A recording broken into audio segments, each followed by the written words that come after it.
Good afternoon, everyone. Goedemiddag. We're going to give a demo about flying the FlyByWire A320 plane on the VATSIM network, show you how the ATC works, the air traffic control, show a little bit about how the plane works. And our demo will be from Maastricht-Beek Airport. And we're going to fly to Schiphol, Amsterdam. So, Valentin, can you tell us a little bit about the plane that we're flying today? Yeah, of course. Well, thank you so much to the VATSIM team for giving us the opportunity to present our plane, the A32NX, and the A320neo simulation here. And so as you can see here, the pilots and his co-pilot are just setting up the aircraft as any A320neo pilot would do in real life. They're getting all the lights set up in the aircraft, and shortly they're going to start inputting their route into the flight computer so they can safely navigate to Rotterdam. Schiphol, Amsterdam. Schiphol, I'm sorry, yeah.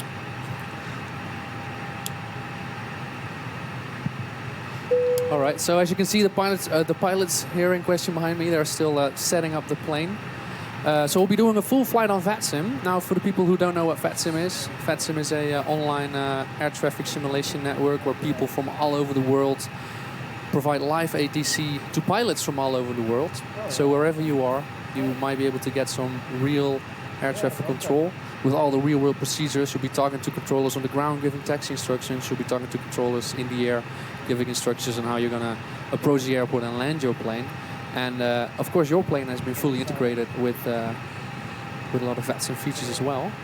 Yes, exactly. So when you fly on VATSIM, there's often, obviously, just like in real life, a wide range of instructions that you'll be told to do. And it's important that as a pilot, you know your aircraft very well, and that the aircraft behaves as you would expect it, especially if you try to simulate real-world procedures. And so there's a lot of cool features that we have implemented based on feedback that we have received from pilots and on VATSIM and real life, obviously. And so you can see here, actually, they're using the integrated tablet, the electronic flight bag. And you can see on this list here, it's a list of all the available radio frequencies in the area. So you can see the Maastricht ATIS, the information service. And you can see a bunch of other frequencies like the center controller here. This is a German approach controller, and as you know, the VATSIM network is divided into different sort of control sectors, and through the EFB in the A32NX, you have the ability to quickly switch frequencies if you have to. Since, of course, in the real plane, you would have two pilots doing this, and one working the radios and one working the plane and controlling the plane. But as a single pilot, it's useful to just have a quick list of all of the available frequencies very nearby. It's a very convenient feature. Yeah, so I see they are currently setting up the flight plan for the flight today. You guys completely simulated the autopilot as well, right? Yeah, exactly. So the aircraft started off as a modification of a default A320 simulation in Microsoft Flight Simulator, but we noticed over time that there were a lot of flaws in the autopilot logic. So when the pilot gave an input to fly in a certain direction, the plane might not do it, or certain instructions were not followed as they should be. And so we took it into our own hands to basically tear it all out and rewrite it completely. And I think it's been a very large amount of work, but over time it's gotten really good and really reliable, which is what's very important. Would you say it's as real as it gets? Yeah, I mean, I think I'm not a pilot personally, of course, so I can't say anything to that, but I certainly use it for VATSIM a lot, and we have a lot of real-life pilots giving us feedback, as I've mentioned, and they say that it's reliable and they can use it, and it's very helpful. Yeah, because just an important thing to note, if you are not familiar with VATSIM, the goal of the network is to simulate air traffic control and aviation as real as possible, as real as it gets. So it's very important for the network that we have developers like FlyByWire that create planes that are actually simulated to that high level of precision compared to the real world planes, so they can actually fly the way they should be flying. Yeah, I mean, it's a I don't know if anyone's ever been on VATSIM and gotten into a stressful situation. The last thing you want to be worrying about is that the aircraft is not doing what you'd expect, and sort of debugging that at hand. From the flight deck, on behalf of myself, your captain, the And first so that's really important and a really big step, I think, for me personally. We're just wrapping up some paperwork up front here. So what are we hearing right now? Because this is the plane, right? Yeah, so this is a simulated cabin announcement, as a captain would say on the real aircraft, giving a message to all of the passengers. Having you aboard this flight. If there's anything we do to make your flight any more enjoyable, please don't hesitate to ask. Welcome aboard. Yeah, exactly. So there's another feature of the integrated electronic flight bag is the ability to run through checklists just like this, and these checklists have been vetted really carefully from real life, and so they try to mimic the real thing as well, of course, because to operate a plane like you would in a similar manner, you want that the checklists also resemble this sort of bit. And you guys have also chart integration by the looks of it? Yeah, exactly. So this is a nice integration with Navigraph charts. They provide charts for flight simulation, and it's an important thing when you fly on VATSIM to sort of know your way around the aircraft, and it's crucial to understand the instructions that the VATSIM controllers give when they tell you to go a certain direction on the airport. You want to know where that direction is, and so the charts are incredibly helpful to have directly in the aircraft. Yeah, like we always say, it's preparation is voorbereiding is halve werk. I think for VATSIM, it's probably even more than 50% of your flight is going to be the preparation. If you're well prepared, you know what to expect, you know what the controllers are going to tell you. Just get a pen and paper, write it down real quick, and you should be able to, be on your flight, be on your way. Yeah, so I hear on my left here, they're just going through the flight preparations, as you've mentioned, and they're doing a quick briefing of what they're going to be expecting for the approach. It looks like they're actually going into Rotterdam, not into Schiphol. Oh, yes, yeah. Of course. So let's assume they've had a quick diversion, because Schiphol is busy with accepting viewers from FlyByWire. So we're going to Rotterdam, less traffic, very good. And so actually they're now programming in the route into the MCDU, as we call it. This is the flight computer. And yeah, it's all part of the preparation. They're checking all of the waypoints very carefully to ensure that the aircraft navigates along the airways that have been filed on their flight plan, which is given to all of the VATSIM controllers, and so they know where to guide the aircraft, and all of the VATSIM controllers are sure that the aircraft is indeed going to Rotterdam and not Schiphol, for example. Yeah. So in a second, we'll be contacting the controller currently covering Maastricht-Beek Airport. I'm not sure which controller is online. So the way VATSIM works is that we have local controllers who do the local tower of, for example, Maastricht or Rotterdam or Schiphol. But they are not online because we're all volunteers. We all do it for fun. So if they are not online, then the controller covering the airspace above the airport will also cover the airport itself. So they will provide clearances, they will provide taxi instructions, they will provide a takeoff clearance. So I'm not sure who's online right now, but we'll probably be talking to either Beek Tower, and if they're not online, it's probably going to be Approach or even Amsterdam Radar, who are the highest authority in the Dutch airspace. And they're still looking at the approach chart for Rotterdam, preparing the flight. So one of the crucial things for this flight is that it's a very short flight, which means that the preparation for both the departure and the approach have to happen pretty early on. In this case, even on the ground. For a longer flight, you would probably do the preparation for the approach en route, but our time en route is going to be really short because we only have an hour here. So what are they currently doing? I'm seeing the flight computer.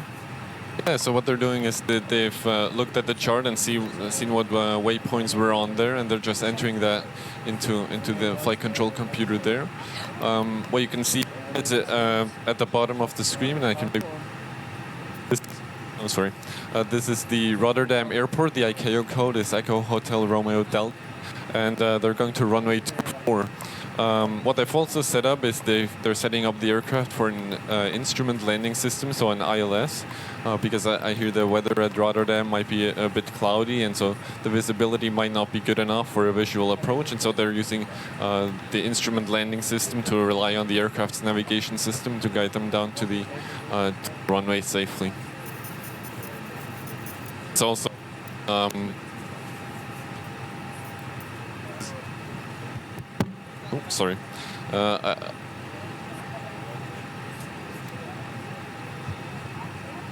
Sorry about that. All right, so they're setting up the instrument landing system, as I was saying, and okay, so maybe moving on to the next point. This is another point that is crucial for the preparation of the aircraft.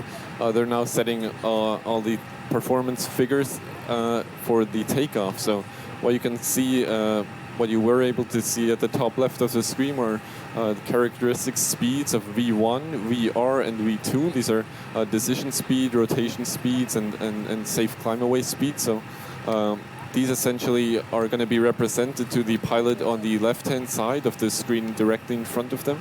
And they will tell the pilots when to actually pull back on the stick and to ensure a safe liftoff of the aircraft when they're taking off.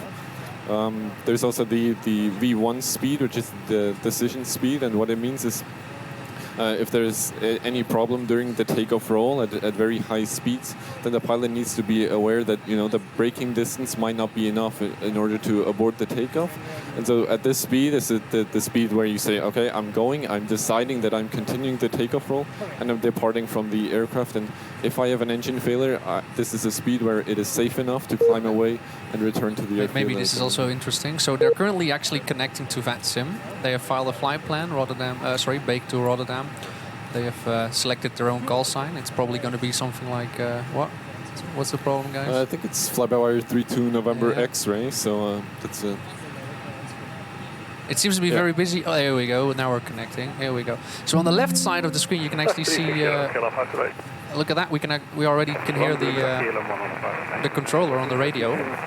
So we're tuned into 125.75, which you can see in the top left. That's actually Amsterdam radar. So we'll be talking to Amsterdam radar for the first part of the flight. Hello, clearance to Salzburg, Felny 4 kilo departure, runway 21, climb level 60, squawk 3173.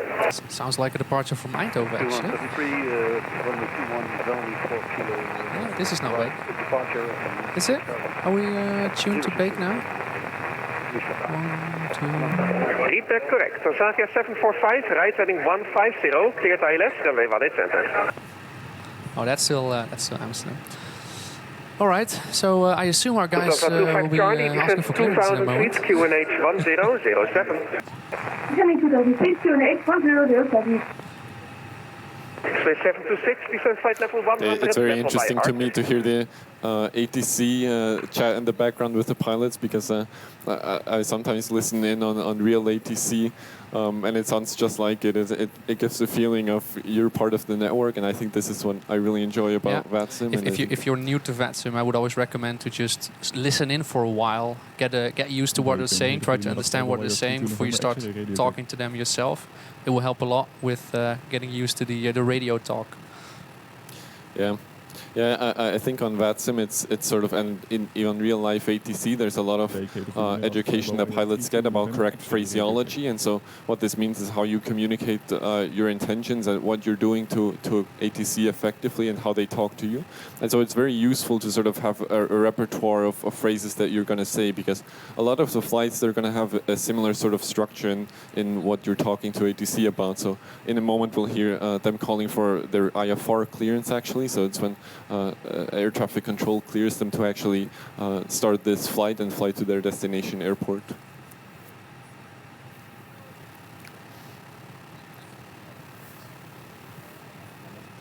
Oh, it's not working? Okay.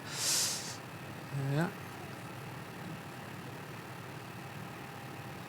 So it seems like we're having some technical difficulties for a second. Stand by. Not unusual to have in a plane. Is there something you maybe can tell us about the development of the plane that, some things you guys struggle with, or maybe some special things? Yeah, so it's obviously, it's a really huge undertaking, and I think I didn't realize this at first maybe, but there's a lot involved in developing an aircraft like an A320neo, because there's a huge number of systems, and there's a lot of things like the flight control computers that we're trying to imitate as closely as possible, just like it is in the real plane. But then there's also the physical aspects of, say, hydraulic systems or electrical systems, which actually should be modeled physically. So it's something that works a bit differently in real life. So we obviously don't have to set up the hardware of wires wiring and hooking up flight controls. Let me just pause there because we're going to hear ATC talk to... West clearance to Rotterdam Asphalt, Alpha on board.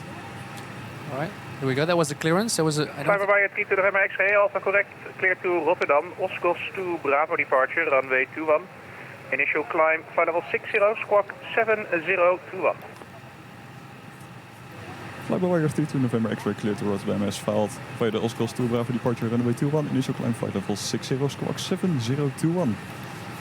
All right. FlyByWire 32 November X-ray, read back correct, report fully ready. Right, so that was our clearance. So we got a SID, which is a standard instrument departure. That's basically the route we're going to fly from the airport, from the runway to the route that we want to fly. It's basically your on-ramp, je oprit naar de snelweg, your on-ramp to the highway in the sky. We also got an initial climb, so the initial altitude that we're going to climb to after departure. Once we are airborne, we're going to climb to that altitude, and then ATC is going to provide us with further instructions to climb to our cruise level. This is usually done to manage traffic a little bit. And the other thing we got is a squawk code. It's a four number code actually that radar uses to identify the plane. So we get a number assigned, and then the guys in the tower, they know that is that plane with that flight plan attached to it, because it belongs to that number. So they're currently gonna be filling out the data they just got from the controller, and then once they got it all filled out, they're gonna request clearance for a pushback, and then they're gonna taxi the runway and they're gonna depart. And we're gonna depart runway 21, I believe. I do believe so. Yeah. I think that's what I heard in the briefing. Yeah. Yeah. So we'll be departing towards the south, right? Heading 210, so that's southwest. And we'll probably be making I'm not sure if it's a left or a right turn. I don't know the departure by heart. But we'll be turning north, obviously, because we're going to go to Rotterdam.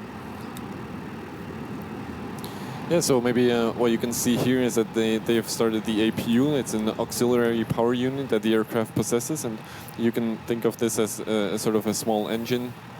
And this is actually going to be used to provide bleed air, to provide high pressure air into the engines and sort of make them spin up until they can inject fuel and sustain themselves. Yeah, because these engines are so powerful, they need a separate engine to start the engines. Yeah, that's really what it is, right? Yeah. Yeah, the APU can also provide power to the aircraft, and so it's a common thing to find on jet aircraft. Yeah, so as you see, we just completed another checklist there.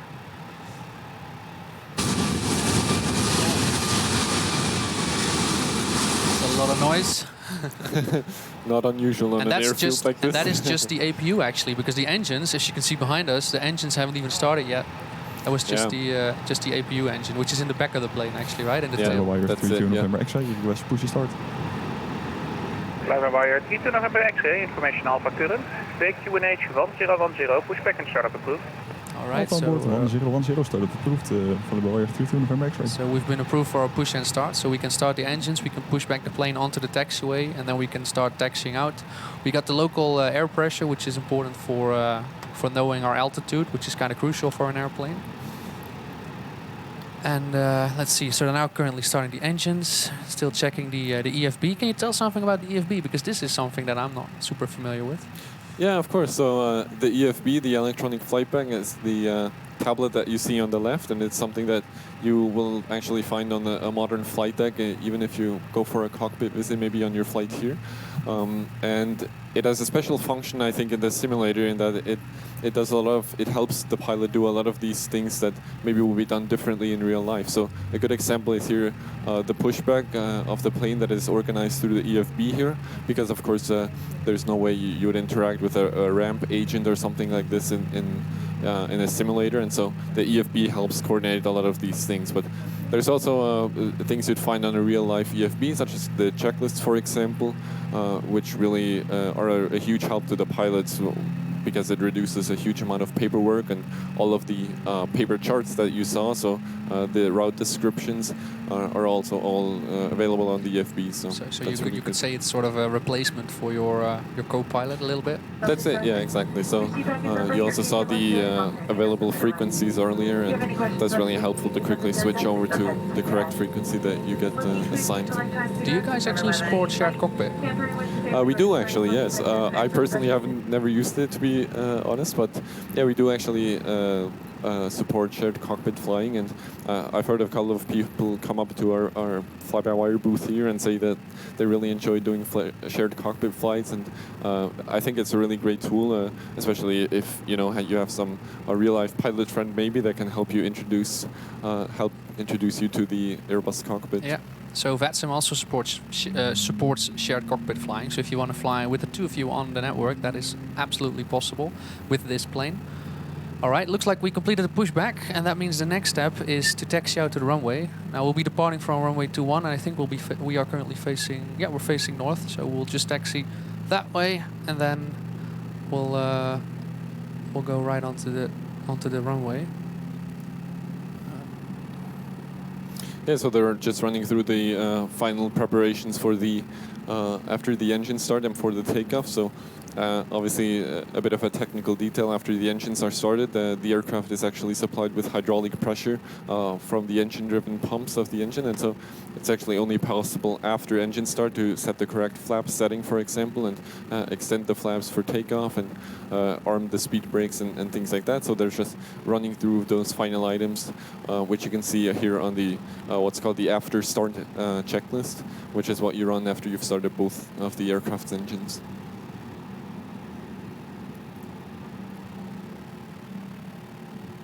Alright, so after start check list is complete. So we're now on to the taxi checklist. So we'll probably ask for taxi clearance. FlyByWire 32 November X-ray, request taxi. FlyByWire 32 November X-ray, taxi holding point Whiskey 1, runway 21, cross Whiskey 2.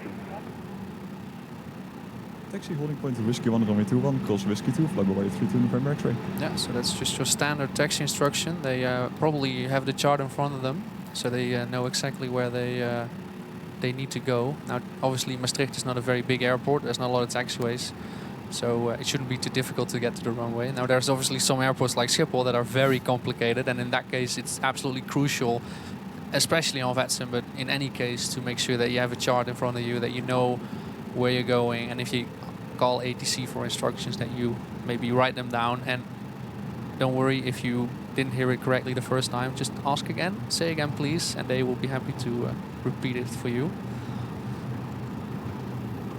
Yeah, so the aircraft is moving under its own power now and getting ready to taxi to the runway. And so they've just completed their taxi checklist, which includes setting all the lights. And yeah, we'll just look away for a moment there. Luckily, we're in the plane and not the car, so that's all good. But yeah. It's part of aviation to stay ahead of the aircraft in this case, and so you've seen that the pilots already ran their taxi checklist before they started the taxi out, but while they were waiting for ATC to be free, and so they're just making their taxi a bit easier, and while they're taxiing they can now already prepare for takeoff, so when they're clear they're just ready to go and not in the way of anyone. Yeah, so in case anyone's interested in this plane, as far as I know this plane is entirely free, right? It is indeed, yeah. So it was developed by a group of how many people? FlyByWire 32 November X-ray, are you ready for departure? There we go. Stand by 32 November X-ray. Right, so they're not ready to go yet. So it sounds like they're still doing some pre-departure checklist. Obviously, they need to set the flaps correctly. They need to make sure that they have all the checklists completed. Yeah, so maybe I can say a little something about our team. So as he mentioned, we're a team of volunteer contributors and people that want to improve this plane as much as possible and want it to get into a state where it's flyable just like... Please prepare. FlyByWire 32 November X-ray, runway 21, cleared for takeoff, the wind at peak 190 degrees, 11 knots. Cleared for takeoff runway 21, FlyByWire 32 November X-ray. All right, so that's our takeoff clearance. So we'll now be departing, and now a lot of things will happen at once. Obviously, we'll start our roll. And then once we have reached the V1 speed, there's no turning back. We need to commit to takeoff.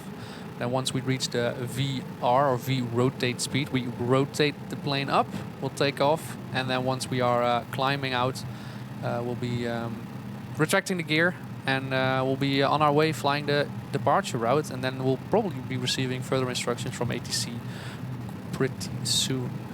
Yeah, so I think this is always a very exciting moment, even if you just fly on VATSIM, but receiving that takeoff clearance is a great part because, you know, it takes quite a bit of preparation to get the aircraft ready, but then once you're ready and everything is set up and you get the takeoff clearance, it's the feeling of getting to go. I mean, it's the same as a passenger. Going on holiday is always very exciting. I would say that are the two most fun things of the flight, right? The departure and then the landing, of course, afterwards. That's it, yeah.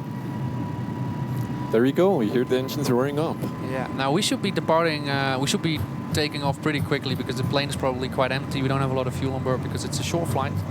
So let's see how much of the runway we need. It's quite a long runway, Maastricht. They receive a lot of big airplanes with cargo. Oh, here we go. That was quick. All right, it's a positive rate, gear up. Yeah, that's the gear. You can hear it in the background. Absolutely beautiful. It's a nice day, good weather. Yeah. All the weather in VATSIM is live. This is Microsoft Flight Simulator with live weather. So this is currently approximately the real situation over in Limburg. Yep. And I will be receiving a call from ATC soon that they see that we are airborne and they have us identified on their radar. You can see the Maas River there in the background, or in the foreground actually. Distance. So what you just saw there is that the pilot flew the departure by hand, so the autopilot was not engaged, but as of this moment he's engaged the autopilot because this is again quite a critical phase of flight, and the workload is pretty high, especially as a single pilot. You want to get your flaps retracted, you want to set the correct thrust setting for the climb, and probably then at the worst moment ATC is going to come in and call you and give you an instruction, so it's very useful to engage the autopilot at this point and get your hands free, so to speak, to take care of the other stuff. Yeah, they'll keep you busy, so it's definitely recommended that before you start flying on VATSIM that you are kind of familiar with. FlyByWire A32NX November X-ray identified, climb flight level 100, proceed direct to Oslos. Alright, so we got an instruction to continue our climb. Level 100 FlyByWire A32 November X-ray. Sorry.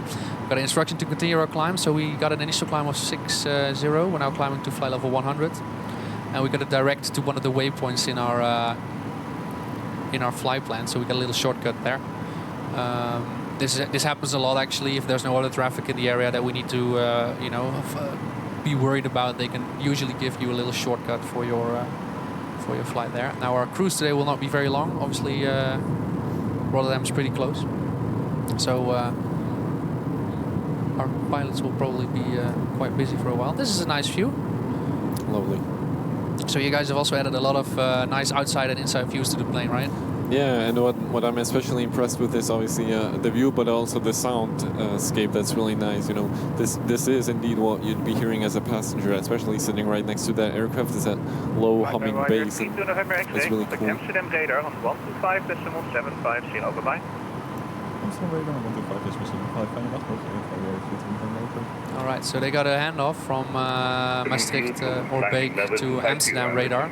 So now we'll be contacting the control that's covering all of the Netherlands in the upper airspace. And as you'll know, and as you'll notice, it's going to be a lot more.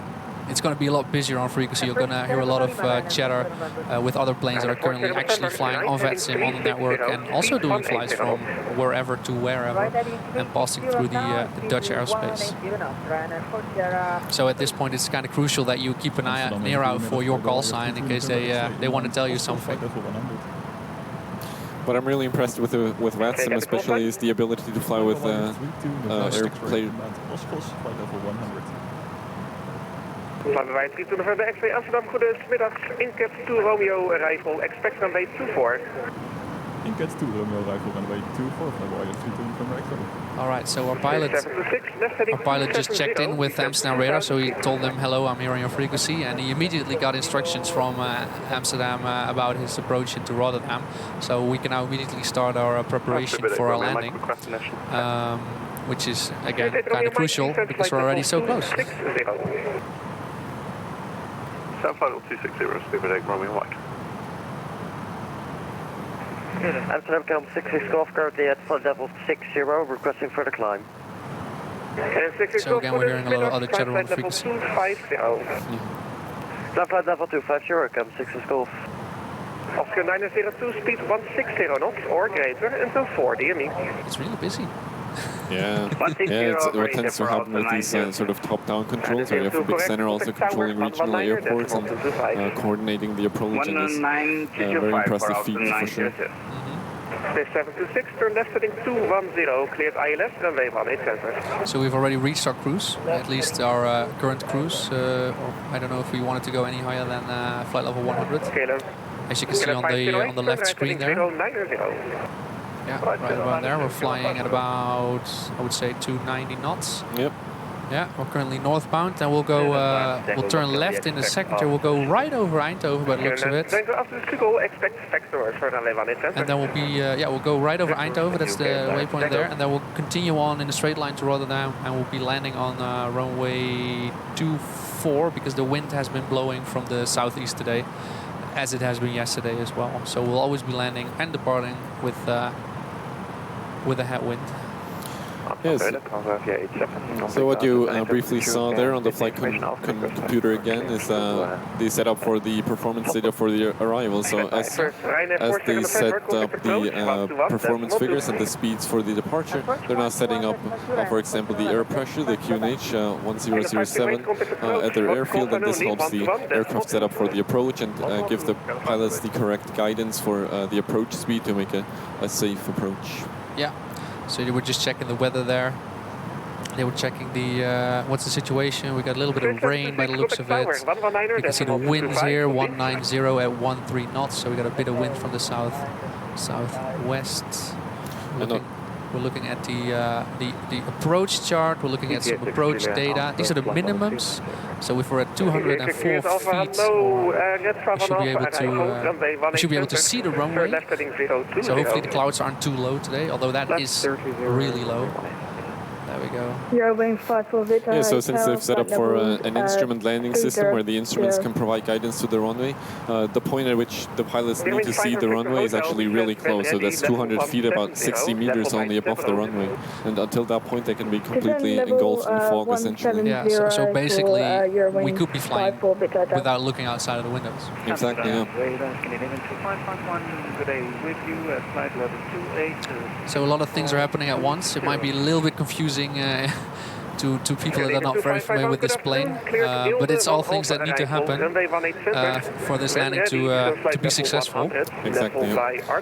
And a lot of what's being done here, for example, this is the performance calculation for the landing distance. So they're just making sure again that the runway they're landing on in the current conditions. So if it might be wet or there might be some adverse winds coming down the runway, they're just making sure that the aircraft is going to be able to stop in time. Because that's kind of important, right? You don't want to slip off the end. Yeah, of course. And this is also something that you'd find in a real electronic flight bag and a real tablet. This is something that the pilots would do during their cruise, is to ensure that all of the data is correctly entered and the runway is ready for their landing. So they're already checking out the taxi charts actually for Rotterdam. So this is good preparation as well. Like know what you're expecting once you're landed as well. Know where you need to vacate, on which side, where you're going to be taxiing, all that good stuff.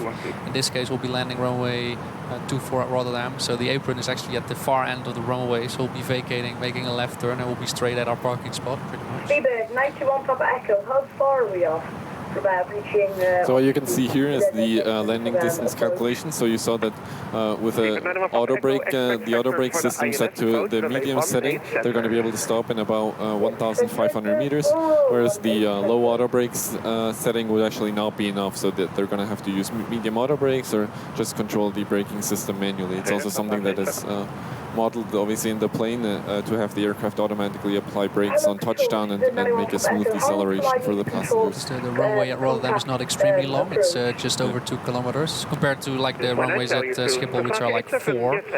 So there's a little less room for error there, so you need a little bit more braking power. Exactly. Yeah. Meanwhile, you can still hear Amsterdam radar busy giving clearances in the background.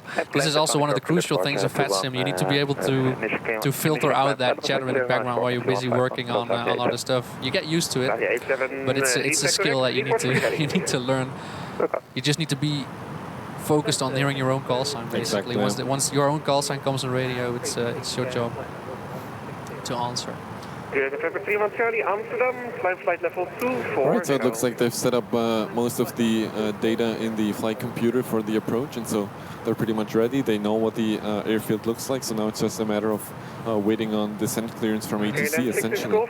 You can see the top of descent, where the aircraft wants the aircraft to go down and start the approach in order to make a sort of the most efficient descent that they can. Yeah, so the aircraft is pretty smart, really.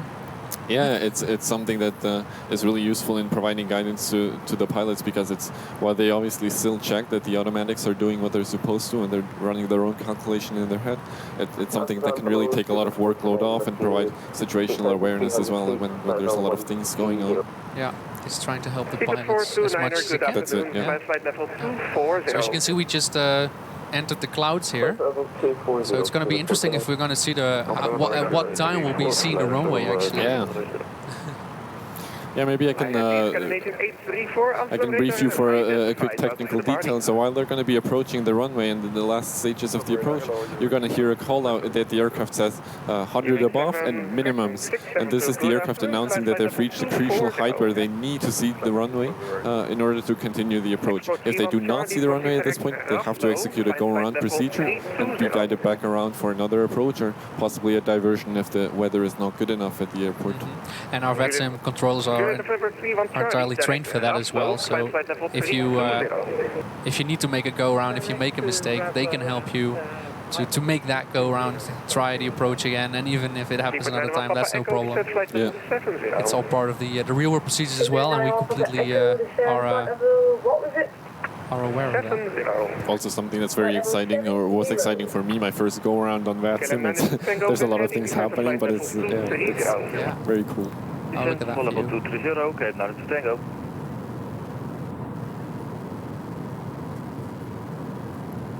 Beautiful. Yeah, absolutely beautiful. So I believe we're currently pretty much going in a straight line to Rotterdam. So let's have a look there. Okay, so if you look on the map there, so you'll see we'll make a right turn once we get pretty close, and then we'll make 2 left turns to line up with the runway. And that's going to be about another 30 miles. So we'll be there in just a few minutes. Actually. Yeah. FlyByWire A32 November X-ray descent to flight level 45. Expect the ILS approach runway 24. Descent to flight level 45, expect ILS runway 24, FlyByWire A32 November X-ray. All right, fly level 45, and we're going to expect the ILS approach for the runway. So pretty much as we already planned for, as you maybe have seen, they were already looking at the ILS approach, and that was just confirmed by the controller, which is always nice, that your preparation matches, your expectations matches with what the controller wants you to do, which again will make your life a lot more easy. So we'll start our descent here. And usually once we start our approach, we're going to be at about 2,000 feet, at least here in the Netherlands, usually. So we'll get another descent instruction probably in another mile or 20, I think. If I could just point out another technical detail, what you can see here on the map of the aircraft is actually, if I see it correctly, it's another airplane that the aircraft has identified through their transponder, and it's really important for situational awareness. Also, the pilots now know that there's other aircraft going to Rotterdam, and things might get more busy, and the controller might give the correct sort of separation instructions and specific speeds to fly in order to ensure separation between the aircraft. So they just vanished. There were actually 2 planes there, it looked like, but they just vanished. I think they were actually small planes by the looks of it. Maybe, yeah. Maybe an interesting detail as well, as you can hear in the background, we have people of all ages on VATSIM. You can start off a VATSIM as young as 13 years old, and we also have guys that are, well, way past retirement, so to speak, and you're all more than welcome. We are, you know, we are a very, we like to have everyone within VATSIM. You can learn at any age, we believe, and we love to help you. There's a lot of resources on our platforms to help you with becoming a pilot on VATSIM, but also if you're interested in sitting on the other side and instructing planes. Of course, you can also become a controller. If you're interested in having a chat with us later on, we're in the back next to FlyByWire actually, so you can visit us at VATSIM and you know, learn more about how you can actually become a controller. Flight level 70. Sorry, repeat last 30, yeah, 862 Alpha. Execute Alpha, resume navigation, so it's still pretty cloudy. Descent, flight level 70. I'm really curious how the weather is going to be at on final. So we're still flying on autopilot, but what will happen is that we'll fly autopilot all the way down to the runway, and then once we get to about 1,000 feet above, usually about 1,000 feet above, they'll probably switch off the autopilot to complete the landing by hand. You could of course do all this flying manually. I don't think the Airbus is really made for that. Yeah, I mean, I think from what I've heard, it varies between Airbus operators, between sort of what is advised in terms of operating the aircraft and whether the use of the autopilot is encouraged, or, I mean, in these types of situations, it's sort of a pilot's discretion to make sure, okay, I want to fly the aircraft, and sort of, I'm a pilot, I get paid to fly the aircraft, but also... triple approach, 121.2, bye-bye. All right, so we just got an instruction from the Amsterdam radar controller to contact Schiphol approach. Now you might be thinking, why are we going to contact Schiphol approach? Because we are actually going to fly into Rotterdam, but Rotterdam is so close to Schiphol that Rotterdam is...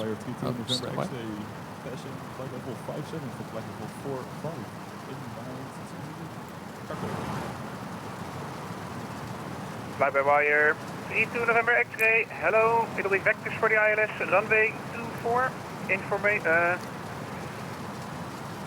I don't think there is an ATIS at Rotterdam at the moment, but descent 3,000 feet, QNH at Rotterdam 1006. All right, so we just got yeah, so we just got some information from the... November X-ray, turn right, heading 020. Yeah, so we're getting vectors.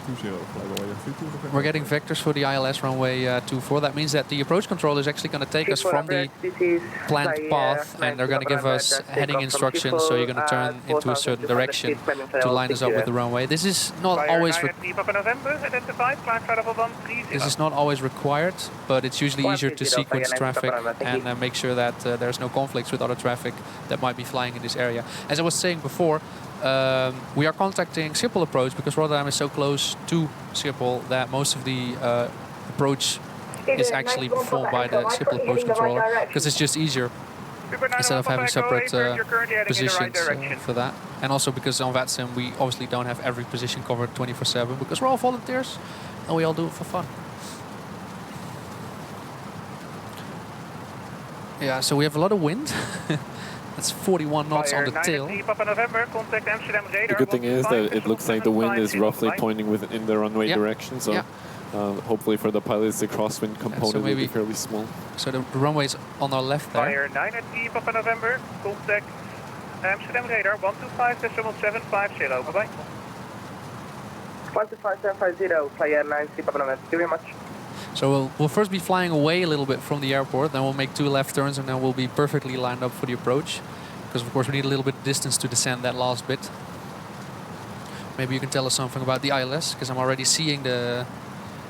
Yeah, exactly. So the instrument landing system has been received by the aircraft, so you can see this sort of magenta diamond showing up, and it's essentially the beam coming from the ILS that tells you what altitude for the aircraft to fly at in order to be aligned with the runway. At this point, they're not sort of aligned with the runway yet, so this is not valid for pilot use yet. I believe it looks pretty much correct.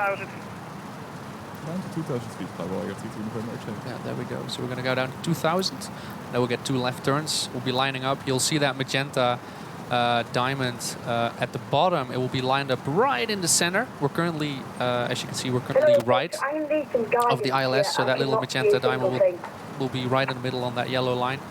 And then the diamond on the right side will be also right on that yellow line. And the plane will catch that. It's basically a radio signal from the ground beaming up, and we'll be catching that radio signal and following it down to the runway. And it's the controller's task right now to have us intercept that signal. So let's hope he does a good job. So he's probably going to give us a left turn now in a second, probably heading 270. Beaver 901 Papa That's my Echo, guess. maintain your present heading see and try if to that's maintain it. your altitude, and then It you should be a go in the 30-degree right angle, direction. and it's What was it? the runway heading is 3000? 240.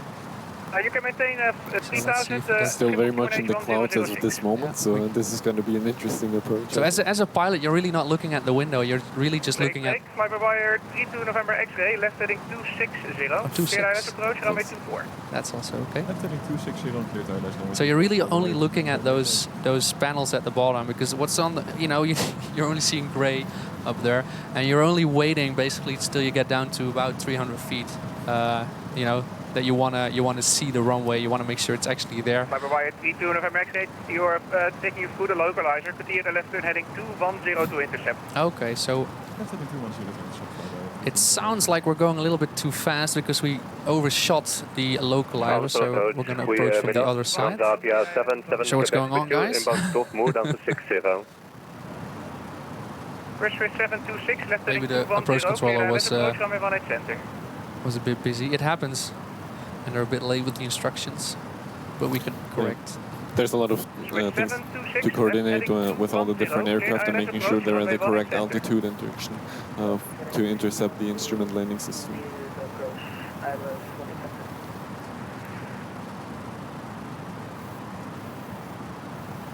So what you can see here at the top of the center screen is the letters G and S and LOC, and these are the two components essentially of the ILS. So the GS is the glide slope, which guides the aircraft vertically, and the LOC, which is the localizer, which guides the aircraft laterally. And these modes are blue at the moment, and they're going to become active when the aircraft is in the correct position. Expect back first, down to level 3, question 3000. So let's have a look at the little diamond at the bottom. Lines up with our plane in a second. Heading 050 to Dortmund, Transavia 77 Quebec. Don't see it coming any closer yet. Scandinavian 2551, hello, Vectors ILS 18 center, information is...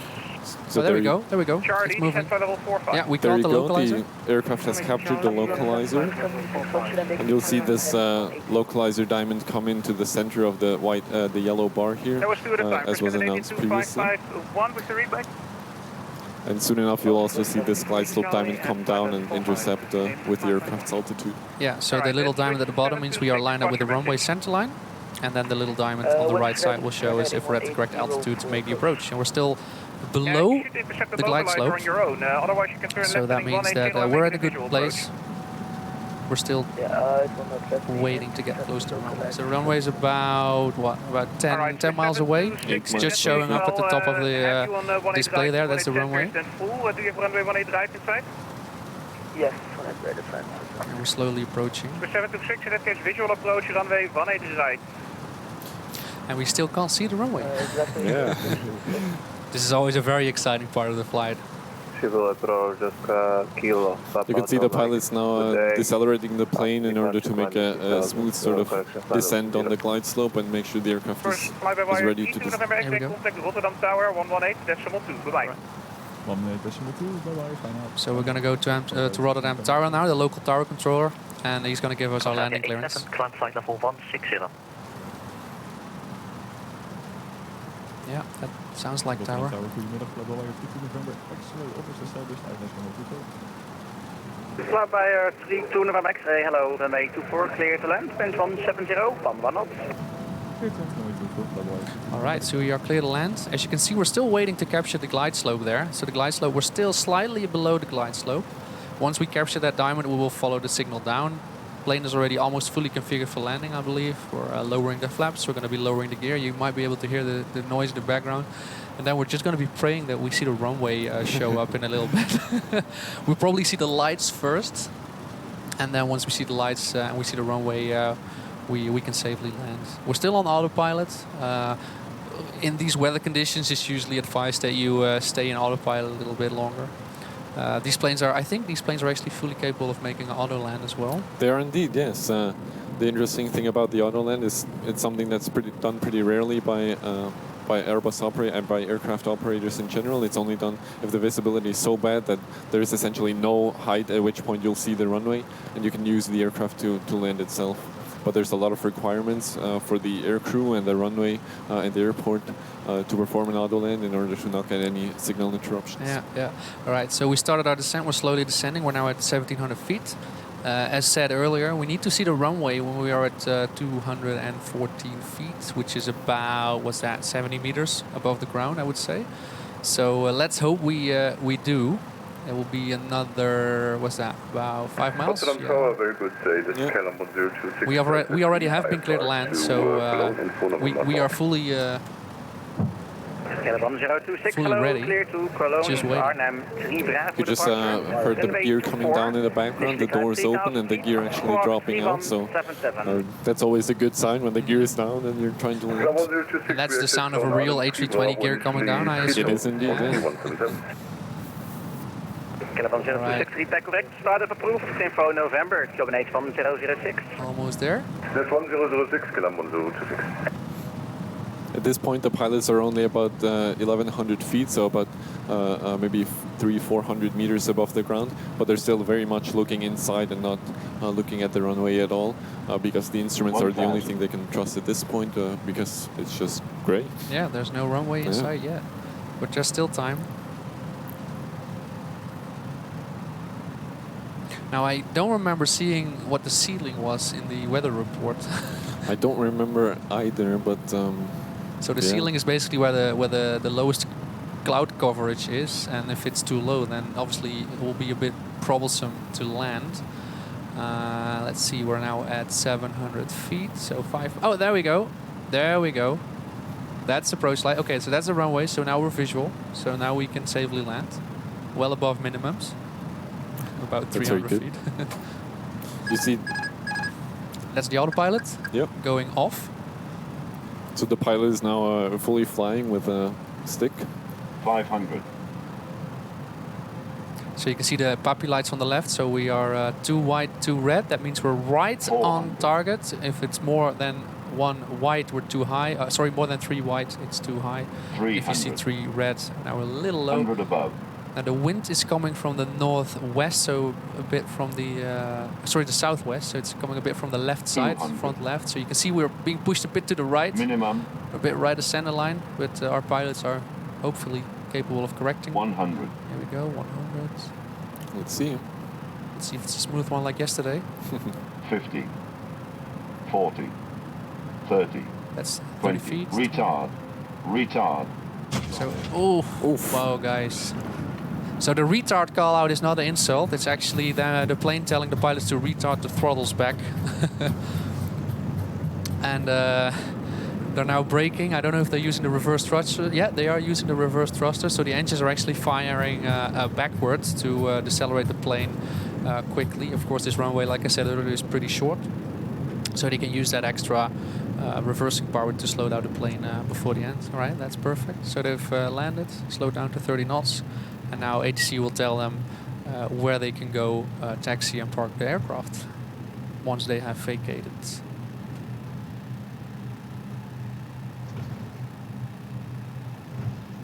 Yeah, so you might have heard a bit of a firmer touchdown, if I'm allowed to say that, but this is not necessarily a bad thing. It's especially on a short runway like this, you want to make sure that you get the aircraft down on the ground and get braking going, because it doesn't matter if you make a smooth touchdown in the middle of the runway and then you're not able to stop and go off the end. So definitely good, especially also in windy conditions. FlyByWire A32 November X-ray, taxi to stand Charlie 1 via Victor and Yankee. All right. Charlie 1 via Victor Yankee 32 November X-ray. That was our taxi instruction. That is basically the last instruction you'll be getting on VATSIM once you land, unless there's any traffic on the taxiways that you maybe be in conflict with at a later point. But this is a small airport, so we'll probably not be dealing with any other traffic. So I think that's it for the flight. Now, I'm curious, are there any questions in the audience? Yeah, sir, over there. Which version of the fly-by-wire have we been using here? This is the experimental version, I believe. Is that correct? This is correct, yeah.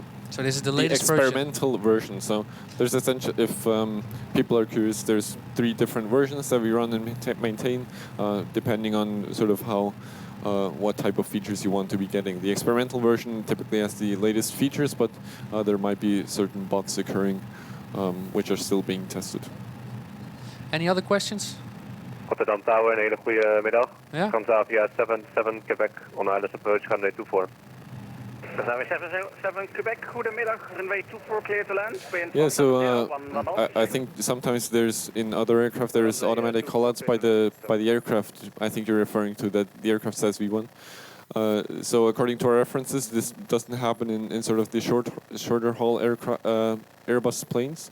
I think the A350 and the A380 actually have automatic callouts by the plane for V1, and but in the sort of short haul aircraft, it's done by the pilot monitoring that calls out V1 and rotate. Yeah, because you guys work together with a lot of real-world A320 pilots, correct? Indeed, yeah.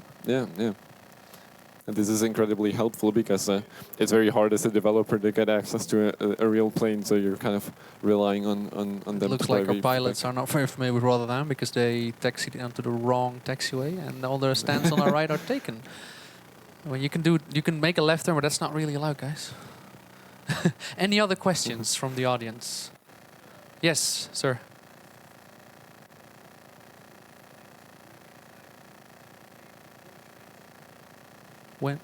When do you activate the approach phase? Yeah, so this is it's a great question, and I don't think there's a clear answer, unfortunately. So basically, I think the official guidance by Airbus is about 15 to 20 miles out from the airport or where you expect to land. You'll want to activate the approach phase, and that'll allow you to, if you're not ready to decelerate to your green dot or flap speed.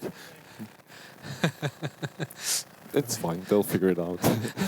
If you're not ready to decelerate, you can just select the speed and then have it ready and then go into managed speed and allow the aircraft to decelerate on its own, yeah. It's about 15 to 20 miles from the airfield, I would say, but it can depending on where you go and sort of what the route you're expecting. Niels, do we have any questions over there? No? No questions? All right. I think that's it. If there's no more questions from the audience, then I thank you very much for joining us. I believe, yeah? All right, so if you want to exit the room, it's at the bottom on the left and the right side. And make sure to visit our stand. Kom even langs bij onze stand, nog achter in de uienzaal. Of bij FlyByWire. En dan helpen jullie graag nog met het beantwoorden van jullie vragen. Dankjewel. Thank you.